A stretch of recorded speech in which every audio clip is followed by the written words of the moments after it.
تم اس وقت تک ٹھہر سکتے ہو تو ٹھہرے رہو۔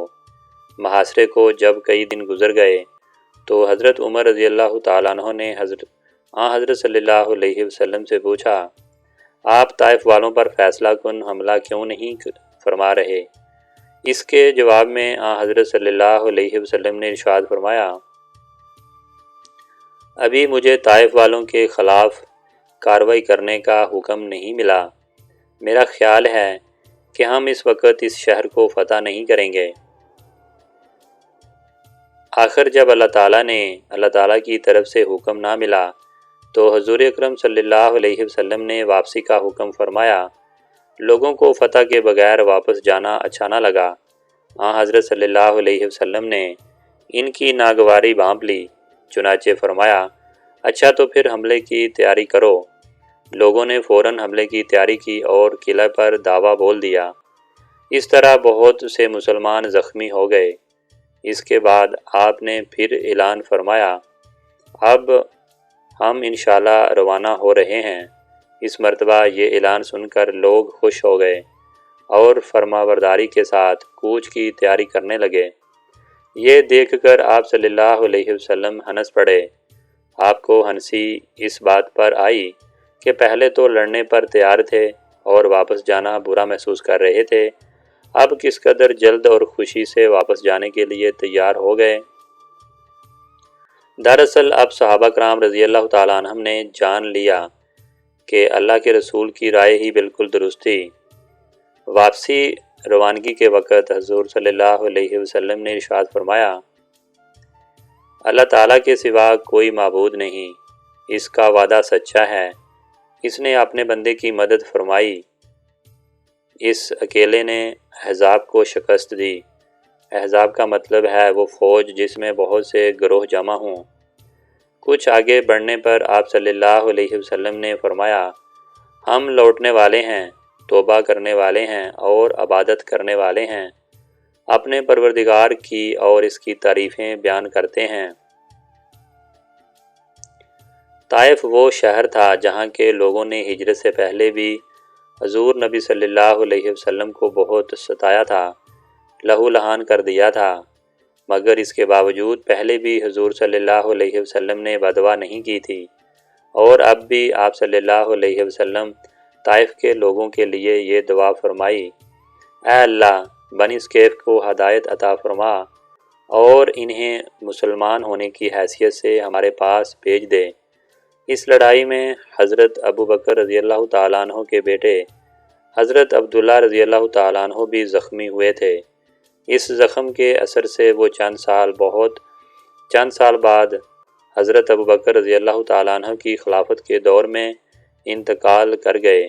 واپسی کے سفر میں جب حضرت صلی اللہ علیہ وسلم جعرانہ کے مقام پر پہنچے، نشیب میں اترے تو وہاں سراقہ بن مالک ملے۔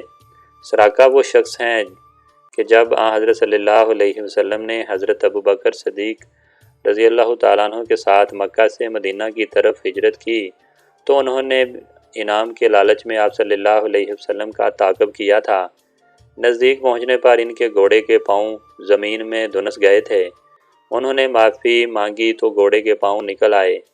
یہ پھر قتل کے ارادے سے آگے بڑھے تو پھر گھوڑے کے پاؤں دھنس گئے۔ 3 بار ایسا ہوا، آخر انہیں عقل آ گئی اور سچے دل سے معافی مانگی، پھر واپس لوٹ گئے۔ اس وقت یہ مسلمان نہیں ہوئے تھے، لیکن انہوں نے آپ صلی اللہ علیہ وسلم سے کہا تھا، اے محمد میں جانتا ہوں ایک دن ساری دنیا میں آپ کا بول و بال ہوگا، آپ لوگوں کو جانوں کے مالک ہوں گے، اس لیے مجھے اپنی طرف سے ایک تحریر لکھ دیجئے تاکہ جب میں آپ کی حکومت کے دور میں آپ کے پاس آؤں تو آپ میرے ساتھ عزت سے پیش آئیں۔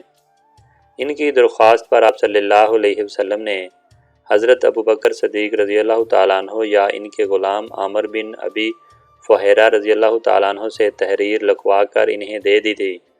سراقہ اب حضور صلی اللہ علیہ وسلم سے ملاقات کے لیے ہی آئے تھے اور جعرانہ کے مقام پر یہ ملاقات ہوئی۔ اسی مقام پہ مسلمان غزوہ حنین کا مال غنیمت منتقل کر چکے تھے۔ سراقہ بن مالک اس وقت یہ پکار رہے تھے، میں سراقہ بن مالک ہوں، اور میرے پاس اللہ کے رسول صلی اللہ علیہ وسلم کی تحریر موجود ہے۔ اس کے الفاظ سن کر آن حضرت صلی اللہ علیہ وسلم نے ارشاد فرمایا، آج وفا، محبت اور وعدے کا دن ہے، اسے میرے قریب لاؤ۔ صحابہ کرام رضی اللہ تعالیٰ عنہم نے سراقہ کو آن حضرت صلی اللہ علیہ وسلم کے قریب لا کھڑا کیا۔ آپ ان سے بہت مہربانی سے پیش آئے۔ پھر آپ صلی اللہ علیہ وسلم نے حنین کے مال غنیمت کا حساب لگوایا اور اس کو مسلمانوں میں تقسیم فرمایا۔ حنین میں جو قیدی ہاتھ لگے، ان میں حضرت صلی اللہ علیہ وسلم کی رضائی بہن شیمہ بنت حلیمہ سعدیہ بھی تھیں، یعنی آپ کی دایا حضرت حلیمہ سعدیہ کی بیٹی تھیں اور بچپن میں آپ کے دودھ شریک بہن تھیں۔ جب یہ گرفتار ہوئی تھیں تو صحابہ سے کہنے لگیں کہ میں تمہارے نبی کی بہن ہوں، لیکن انہوں نے شیمہ کی بات پر یقین نہیں کیا تھا۔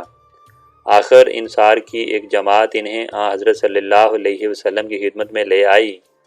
شیمہ جب آپ کے سامنے آئیں تو بولیں، اے محمد، میں آپ کی بہن ہوں۔ حضرت صلی اللہ علیہ وسلم نے ان سے پوچھا، اس بات کا کیا ثبوت ہے؟ جواب میں شیمہ بولیں کہ میرے انگوٹھے پر آپ کے کاٹنے کا نشان ہے۔ جب میں نے آپ کو گود میں اٹھا رکھا تھا، حضرت صلی اللہ علیہ وسلم نے اس نشان کو پہچان لیا۔ پہچانتے ہی آپ کھڑے ہو گئے، ان کے لیے اپنی چادر بچھائی اور انہیں عزت سے بٹھایا۔ اس وقت آپ کی آنکھوں میں آنسو آ گئے اور فرمایا، تم جو کچھ مانگو گی دیا جائے گا، جس بات کی سفارش کرو گی قبول کی جائے گی۔ تو ناظرین، اگر آپ ہمارے چینل پر فرسٹ ٹائم آئے ہیں، چینل کو سبسکرائب نہیں کیا ہوا تو چینل کو سبسکرائب کر دیجئے تاکہ تمام ویڈیو کا نوٹیفیکیشن سب سے پہلے آپ تک پہنچتا رہے۔ Thanks for watching.